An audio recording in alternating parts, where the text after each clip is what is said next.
All right. Well, I lost it. I wasn't reading anything important. Um, so other British connections to this whole thing. Um, Catholic fascism in Britain. Here's an article from EIR, August 22nd, 2003. It's called "A Strange Brew: Synarchists in Britain." The British component of the Synarchist International is an entity called Final Conflict International Third Position (FCITP). The latter component of the name perhaps refers to an unknown form of sexual deviation. That's a joke. FCITP was created in 1989 and radiates a considerable amount of international activity through its magazine Final Conflict, its website, its interviews with various creatures, Near Nexus, and its participation in such events as the regrouped Blas Pinarg centered entity in Spain. Um, this group, Internet Final Conflict International Third Position, formed part of the basis for Brexit, very influential in the British National Front and then the British National Party.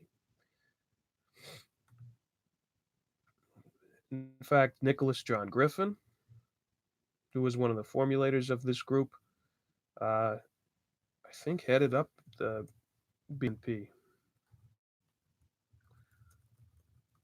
until 2014. He was a chairman. So this is very important to the formation of uh, the Brexit networks. Now, remember, there's the behind the scenes stuff with Barclays, who is funding all sorts of people. Trump, they're all over the place with the Evolian fascists and these kinds of movements. So this group portrays itself as right-wing Catholic or an integrist Catholic. It acknowledges forebears are G.K. Chesterton, his cousins A.K. Chesterton, Hilaire Belloc, and their so-called distributist movement. Another thing, all of these people were influenced by John Ruskin, who was the founder of Fabian Socialism. So I said, yeah, G.K. Chesterton um, is the right wing Fabian socialist. There's no way around it. Now, we already talked about how his brother edited with A.R. Orange, co edited, determined the editorial line of the New Age magazine, okay, where all these people, Thomas Huxley and or Aldous Huxley, all sorts of people, the ideas of Gurdjieff, were being introduced to the public. They were determining the editorial line, these people. And these people were also involved in the fantasy obsessed uh, symbolist obsessed literary movement that included these people. Um, so you have to view it in that context, in the context of John Ruskin, who was a white supremacist and a middle aged romanticist, and also wanted the future economy to be based on the national guild system. Uh, so it comes from A.K. Chesterton, Hilaire Belloc, the so called distributist movement. Um, It's hardwired into fascist neo operations operation networks. A.K. Chesterton and a close ally of British fascist leader Oswald Mosley, and founding head of the neo-fascist British National Party. When G.K. Chesterton died, his papers were given over to Robert Fiore, the head of Italy's Forza Nuova organization, another right-wing organization. FCITP glorifies fascist groups in continental Europe, such as the Romanian Iron Guard, the Belgian Rexist, and the Spanish Falange. Its U.S. links are proponent of the Southern Neo-Confederate and Aryan racists, as well as to extreme of the anti-abortion movement, the latter having a known terrorist capacity. Excuse me. FCITP also has ties into radical elements of green ecology movements and animal liberation movement and the mystical occult chivalric, and it says e.g. Tolkien circuits. The group advertises itself for faith, family, and nation against the New World Order when they are the New World Order. It's hilarious. It plays up its supposed affiliation to the patron saint of England, St. George. In the midst of one of its diatribes, FCITP stresses that the third position sells and has sold works about and by the Romanian Iron Guard leader Codrinu Hilaire Belloc, G.K. Chesterton, A.K. Chesterton, revisionist Holocaust denying historian David Irving, Tolkien, and others. FC has published material on Mussolini and Mosley in an attempt to learn from the fascist movements of yesteryear. Not that the TP are a fascist movement, it has always been distributist, they say. In its promo, FCITP boasts the past issues of Final Conflict have covered such gems as Leon de Grelle and the Rexist Party, Benito Mussolini and Fascist Italy, nationalists in the Animal Liberation Front, Romanian nationalists back to the land activists, and more. Final Conflict has run interviews with such disreputables as the head of the neo fascist German National Party NPD, Voigt, Gary Yarborough of the Order, the white racist Aryan group in the United States, and Massimo Orsello, the sidekick of Robert Fiore. They feature articles with links to Jose Antonio and the Falange, a reference to the founder of the Spanish Falange and Franco movement martyr Jose Antonio Primo de Rivera, Cordano and the Iron Guard, resisting the New World Order, Southern Heritage, the story of Dixie, and Hilaire Belloc. That's a short little blurb by Mark Birdman from August 22nd, 2003, in Executive Intelligence Review. Now, remember that Opus Dei, well, admitting members of the Communist Party when it was a excommunicable offense, and there's books written by it and boasts by its founder, fell into the arms of the fascist regime of Franco and worked heavily with Franco and probably ended up being directly, well, they are directly linked to the P2 Lodge through their money laundering schemes. Um, so we see this kind of the picture being painted here. Um,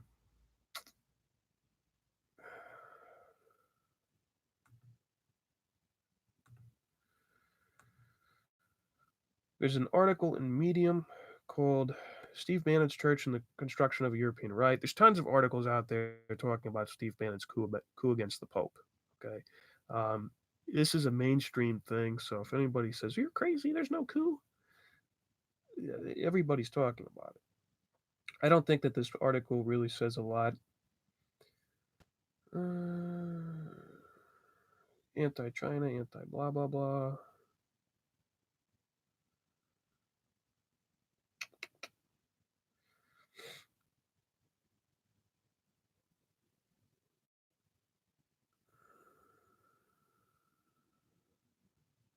Yeah, there's just a bunch of scummy people in this.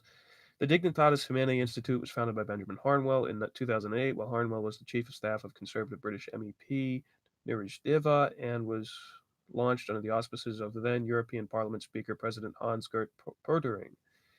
It includes in its ranks, for example, Rocco Buttiglione, who was a minister in two Berlusconi cabinets and had been denied a position as EU Justice Commissioner because of his views on sexual minorities and abortion. Well, I don't know. Luca Volante, who had been president of the European People's Party group, blah, blah, blah. Cardinal Renato Martino, Cardinal Raymond Burke. I mean, this is kind of coming from a liberal standpoint, so I don't really care about what they have to say about these people because it's nothing really that in depth.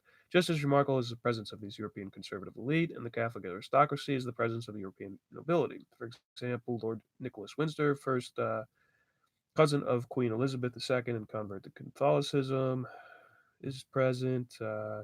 More recently, the New York Times has reported on the relation between Bannenberg and Princess Gloria von Turner-Taxis, whose 500-room palace had been one of the places where Bannon and Hartwell hoped to build their summer school. Now, it has to be remembered that the Ovolian fascists, Julius Evola, Prince Julius Evola, and Count Coldenherf Kalergi worked very closely to develop the mythology behind fascism. Kalergi worked directly with people like Rudolf Hess and General Haushofer, and they formulated the Pan European Union, which was based on a form of Swiss fascism, which is a Europe without nations, a Europe of regions.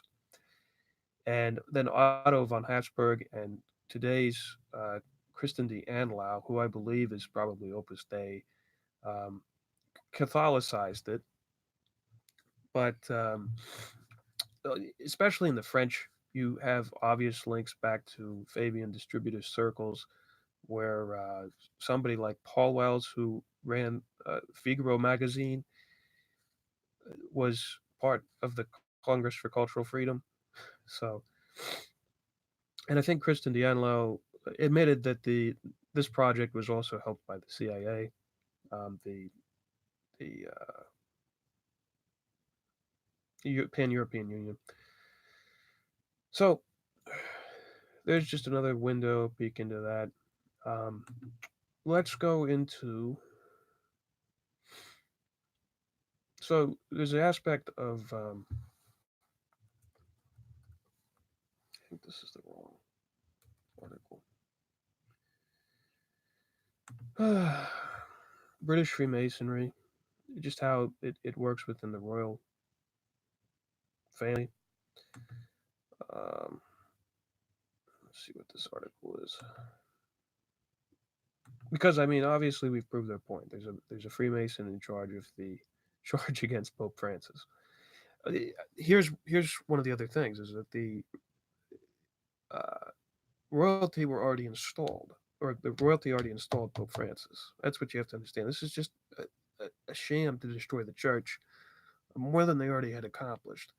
Um, and if you remember, Schnellenhuber, who was the big guy that promoted the what Paul Gallagher is going to call encyclical from hell in this June 22nd article. Um, Pope Francis, once he was made Pope, appeared in the Almanac de Gotha, which is the documentation of genetic relatives to the British royal family.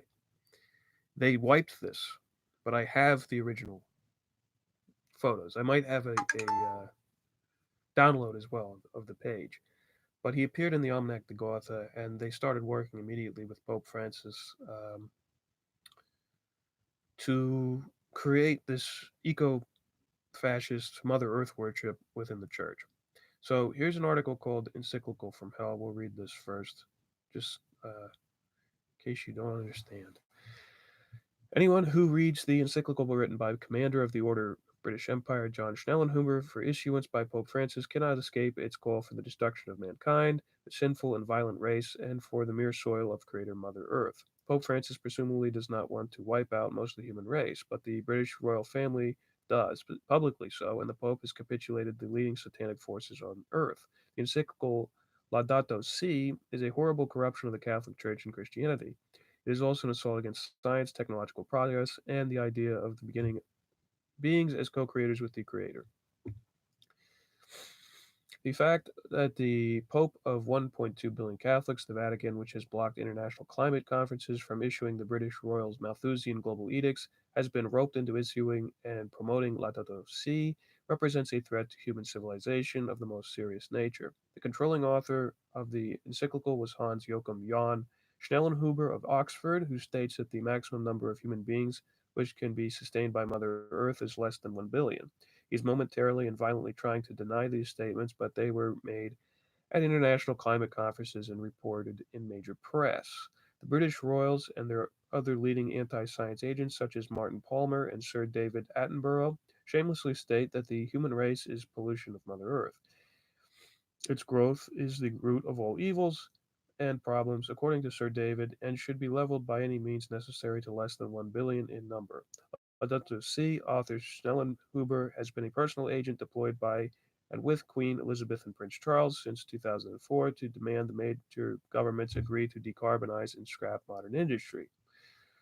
Prometheus again bound. From the opening words Laudato Si, this encyclical stands opposed to all other dealings with social matters by the Pope since Leo XIII, whereas those encyclicals always put the human being in the center as most beloved of the Creator. This one pictures mankind as the great polluter, if not pollution itself. Pollution, moreover, of a different Creator called Mother Earth. And then it quotes the whole thing. Uh, The worship of Mother Earth as creator is paganism, including its Satanist forms. This rejects both scientific view of mankind's activity and the Christian one, Genesis itself. Uh, There's not much more to the article.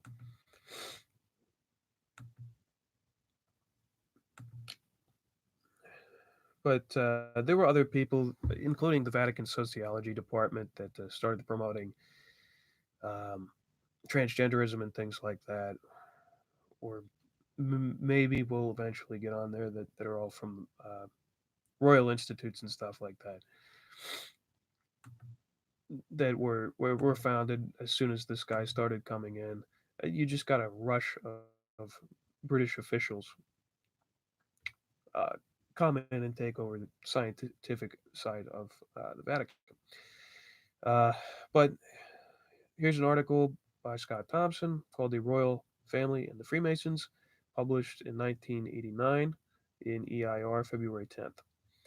On June 18, 1982, Roberto Calvi, head of the Banco Ambrosiano, was found hung from the Blackfriars Bridge in the city of London only a few days after his uh, Secretary defenestrated himself and threw himself out the window. Calvi was a casualty of the war within Europe's Freemasonic order. It seems that his bank had penetrated Italy's propaganda too large on behalf of the Vatican.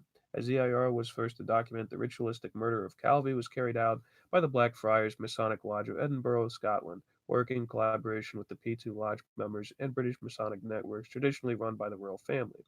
Calvi's murder should thus be laid at the doorstep of the Queen and her cousin, the Duke of Kent, who is the Grand Master of the Mother Grand Lodge of Freemasonry. So this is the Duke of Kent that is the father of the current guy that's taking over the Dignitatis Humanae Institute. And if you know about P2 and Franco's fascism, you know about Opus Dei. These things are inseparable entities. The ritualistic murder of Calvi, which has recently been affirmed by an Italian court, is not the first murder scandal implicating the British royal family because of their obscene patronage of Freemasonry. British author Stephen Knight, in his book Jack the Ripper: The Final Solution, demonstrated. I'm not going to go into the Jack the Ripper thing because that's just dumb. But he does demonstrate that what Prince Albert, grandson of Queen Victoria, supposedly murdered people. Who cares? The Masonic operation to remove the witnesses to the marriage. Oh, wow. This actually goes in the history of that. I'm not interested in that. Duke of Kent and Freemasonry. In 1966, Edward, Duke of Kent, became Grand Master of the Mother Grand Lodge of Britain, which was chartered that year. Already on December 5th, 1952, His Royal Highness the Duke of Edinburgh, consort of the new Queen Elizabeth II, was initiated in the secrets of Freemasonry by the Worshipful Master, Navy Lodge number 2612, but he eschewed promotion to the Grand Master post assumed by the Duke of Kent because his uncle, Earl Mountbatten, opposed it. However, in the history of British Freemasonry since 1737, only two of the heirs apparent have failed to become members, and there's a significant pressure upon the kooky Prince Charles to take a prominent role in Freemasonry, despite his father and uncle's objection. So obviously, some people in the British family think that it's wrong, um, but most of them don't. The Duke of Kent himself was following in the footsteps of his father George, who had been Grand Master between 1939 and 1942 when he was killed in the crash of military aircraft. Some informed British sources believe that this accident was murder intended to cover up the Duke's earlier ties with the Hitler regime. It is notable that George's brother, the Prince of Wales, who briefly became Edward VIII, has revealed in Charles Higgins's book, The Duchess of Windsor, not only to have been in covert contact with Hitler concerning the opening up of an Anglo-German common front against the Soviet Union, but to have secretly desired to impose a fascist regime upon Great Britain led by himself, the first office which Edward VIII turned over to his brother and successor George VI, was the Grand Master of the Scottish Rite in Great Britain. Likewise, his brother, the Duke of Kent, was not only alleged co-conspirator in the scheme, but the Kents married into the Arley family, which controls Schroeder Bank, a major organizer of the Hitler Bounty Fund, used to finance Hitler's 1933 rise to power. After Edward's abdication, George accompanied his brother, now the Duke of Windsor, on the first stages of trip to meet with Hitler and Goering about the possibility of an Anglo-German alliance. The alliance of the British royal family with Freemasonry and fascism is not irrelevant to the Roberto Calvo story. In 1966, shortly after his installation as Grand Master of the Mother Grand Lodge, the Duke of Kent was stationed with the United Nations forces in Cyprus, where he initiated the process of returning Licio Gelli, a former member of Mussolini's OVRA secret police, from 20 years in exile in Argentina. According to Italian coverage, the Duke of Kent lent his name to Gelli in order to build up a Propaganda II lodge as a clandestine or black lodge of the Italian Grand Orient. So there you go, former Mussolini fascist brought in by the Duke of Kent, who is the father of the guy that's taking over the DHI Institute with Steve Bannon and forming a Evolian fascist integralist Europe without nations, Europe of region front against Pope Francis, um, who himself was already basically a puppet of the British. Gelly began openly advertising that he favored a military coup that would restore the monarchist rule of the House of Savoy. There followed a series of coup attempts by members of Gelli's P2 Lodge, as well as a wave of red and black, that's Nazi and communist terrorism, contributing a strategy of tension to soften up Italy for the coup attempts. Now, in CIA reports regarding terrorism at this time, and some police agency reports, there's something is listed under the concept Nazi/communism because investigators were finding this chameleon-like nature with some of these groups, like the Red Brigades or something like this, where you couldn't tell which one they were. So things like there's like a national Bolshevik party in Russia today that I believe is anti-Putin and goes around with the one chess player that is anti-Putin. Whether that's a charade or not, I don't know. But this is the kind of thing we're talking about: Strasserite, Bolshevik, National Socialism, which you're not supposed to talk about because everybody now is playing up the dialectic between communism and Nazism when they're both the same thing. All of the problems of today are caused by post-Enlightenment, counter-Enlightenment philosophies. If we remember back to traditionalism exposed in the cult of de Maistre, it's all based on ideas similar to that of de Maistre and the Martinists, who really spurred people like Julius Evola, Rene Guénon, the traditionalist pagan or traditionalist Catholic, traditionalist Christian movements. Gelli's P2 Lodge was merely a resurrection of the earlier propaganda lodge of Giuseppe Mazzini, who was part of the Scottish Rite founded in Britain. So propaganda is not just some random term that got thrown out there. It was the succession of the red shirts of Mazzini, who worked with Lord Palmerston and uh, founded part of the Confederacy in the United States through the Young America movement, which was the sister organization to Young Italy of Mazzini. Uh, I believe Ralph Waldo Emerson was part of that movement. For everybody that thinks he's some sort of, there's all these hipsters that go around and quote Ralph Waldo Emerson. Like Gelli, Mazzini's activities spanned the simultaneous deployment of fascist and communist movements, including a direct controlling role with Marx himself. Italian Grand Orient Masonry was itself first chartered by the Mother Grand Lodge of Britain, which has chartered most of the other Grand Lodges of the world.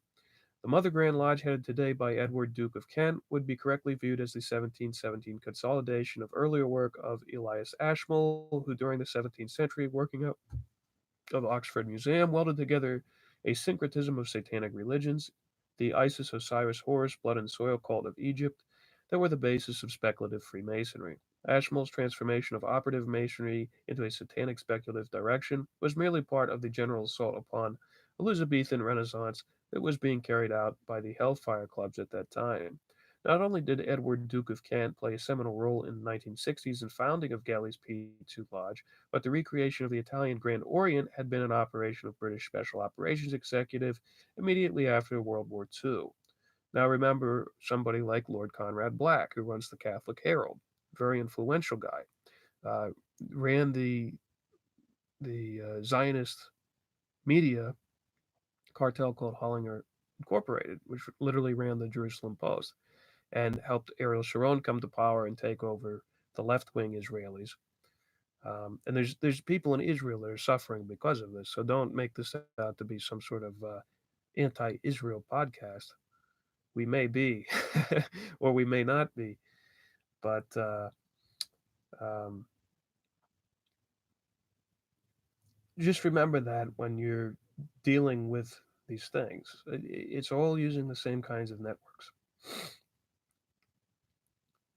Um, So the Italian Grand Orient had been an space of operations for the British Special Operations Executive immediately after World War II. Unlike Adolf Hitler, Mussolini had secretly embraced the Mazzinian universal fascism, but Italian Freemasonry was still in disarray after the war. Thus, British SOE members of the Grandmother Lodge played a seminal role in the recreation of the Grand Orient, and they simultaneously mounted an operation through Sicily to launch a separatist movement that would transform that island into a base for eventual restoration throughout Italy of the House of Savoy. Working on the operation was Jocelyn Hambro, later the chairman of Hambro's Bank, who had served with British SOE in Switzerland during World War II. Hambro's principal accomplice was Lord Carrington, who first joined Hambro's board in 1967 after serving as First Lord of the Admiralty. The Sicilian separatist destabilization plot remained a theme of Gelli's P2 Lodge. So there is the kind of the article that brings it all together. And it's 100% P2 and Opus Dei that are running this coup against the Pope Francis, who supposedly represents the left. But remember, this is embarrassing to actual traditional Catholics because traditional Catholics view Vatican II as source of so many issues. Well, here's the problem. Opus Dei created the concept of church by the laity and all sorts of other novelties that brought in anti-clericalism and all these things and introduced um, or were the progenitors of many of the policies of Vatican II. So this is silly. Um,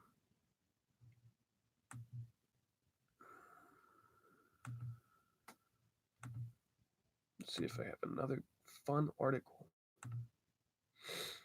Another thing that was interesting is the date when British Freemasonry merges, or British Knights of Malta, Knights Hospitaller merge with the Knights of Malta. I haven't figured that out quite yet, but the figure of Andrew Bertie and Matthew Festing are two of the big people, but they're behind uh, kind of the Reagan era type stuff that goes on with the CNP, the Reagan era Christian right. Let's see here.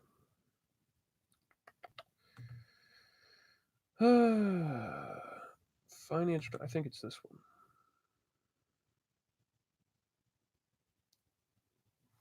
Let's see. Rolling dice here.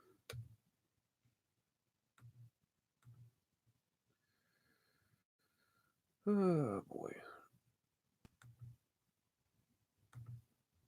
Okay.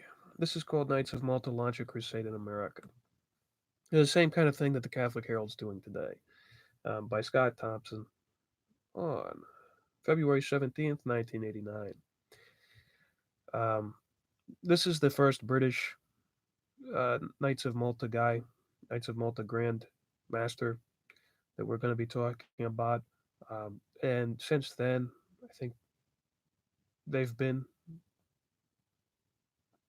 British. There's this new guy that got put back and forth, but Matthew Festing, who worked directly with Cardinal Burke, was British, and also probably Knights Commander, British Empire. One of those British knighthood things. Maybe we'll talk about that later. But point being, this is the point where it becomes manifest, the obvious, in your face British presence. Before that, you had like a Colonna, which was like, yeah, we could expect that because that's one of the oldest families a bunch of popes have come from. And you had a Hohenstein, I think from Austrian nobility, probably I think Blackwell family, obviously, but now this is like in your face. So on January 13th, the Sovereign Military Order of Malta presented its highest honor, the Collar of the Order of Merit, to President Ronald Reagan at a dinner at the Waldorf Astoria Hotel. This was the first time that the American president had been offered and accepted an award from the Knights. It was also the first time the Knights of Malta Grand Master, who holds the rank of Prince and Cardinal of the Catholic Church, of the United States, in the 900 years of the Order's history. The award dinner was sponsored by American Association of the Knights of Malta, which is the oldest and largest of three associations of the Catholic branch of the Knights of Malta in the United States, headed by J. Peter Grace. That's an interesting name. Uh, there's a lot of connections with J. Peter Grace. His most eminent highness, Father Andrew, or Friar Andrew W. N. Bertie, the new Grand Master, presented Ronald Reagan the award, stating, "You have defended the rights of the unborn and the importance of moral spiritual values at great political risk to yourself. The Order of Malta was and is an aristocracy of service, and you have personified this ideal in your service, Mr. President." Friar Bertie, who became Grand Master of Knights last year and the first British Grand Master since Hugh de Revel. So that's 1258, I believe, when they were still Catholic, though. Um, in his speech, Father Bertie stressed the potential importance of Knights of Malta establishing closer ties with the United States, as symbolized by the award of President Reagan. Informed analysts believe that Father Bertie is attempting to play the Anglo American special relationship through the Knights of Malta. Bertie's appointment was widely regarded as a special favor to Queen Elizabeth II, who reportedly used her visit to meet Pope John Paul II to help save the Knights of Malta. Apparently, the Knights of Malta were under heavy fire all through Vatican II, based on their activities, not based on the fact that they're some sort of old order, but the activities that they are involved in. Various cardinals had decided should be disbanded as anachronism and a center of Gnosticism within the church. Now, that's not what they literally said, but going on. Bertie is the son of the Earl of Lindsay and Abington, who was a broker of the London Stock Exchange. Otherwise, Andrew Willoughby Ninian Bertie is a strange choice for the post of Grand Master. Born in London on May 15th, 1929, he studied at Oxford University School of Oriental Studies at London University. For 23 years, he taught modern languages at Worth School of Benedictine Order, which was responsible for the founding what became the Knights of Malta during the Crusades. Bertie is considered one of the world's leading scholars on Tibet. In his brief remarks on the first visit of a Grand Master to the U.S., Bertie spoke of the importance of closer ties between the order, recognized as sovereign under international law in the United States. The only earlier official contract between the order and America had been when the Grand Master, after Napoleon's conquest of Malta, suggested to the American president that a portion of the United States be set aside so that the Knights could form a sovereign principality within the young republic. That's weird.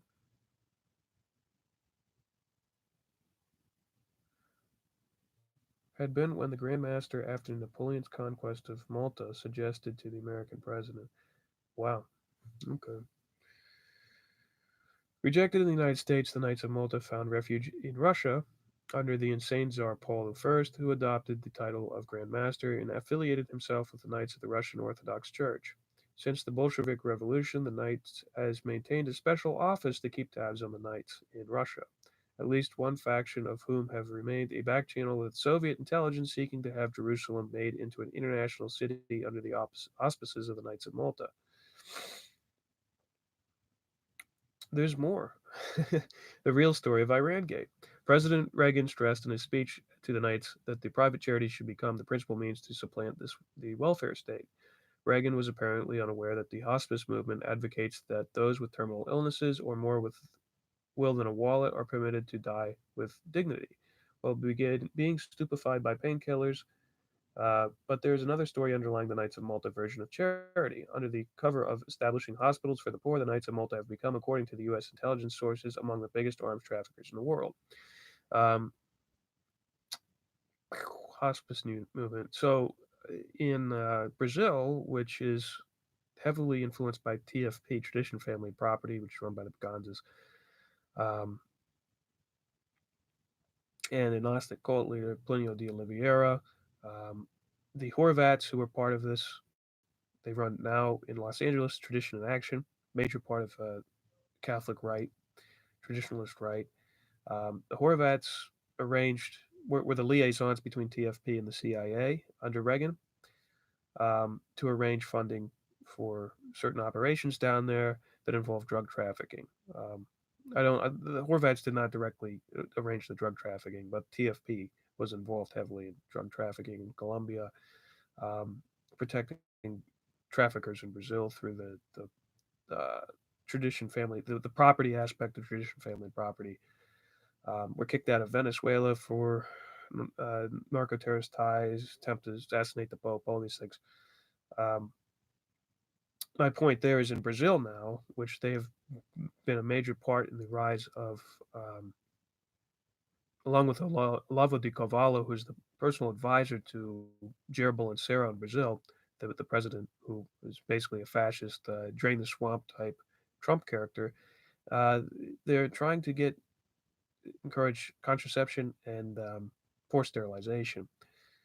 The same kinds of things that the Knights of Malta were caught in a conspiracy or a cover up conspiracy with the contraception scandal that they were handing out contraception in Africa.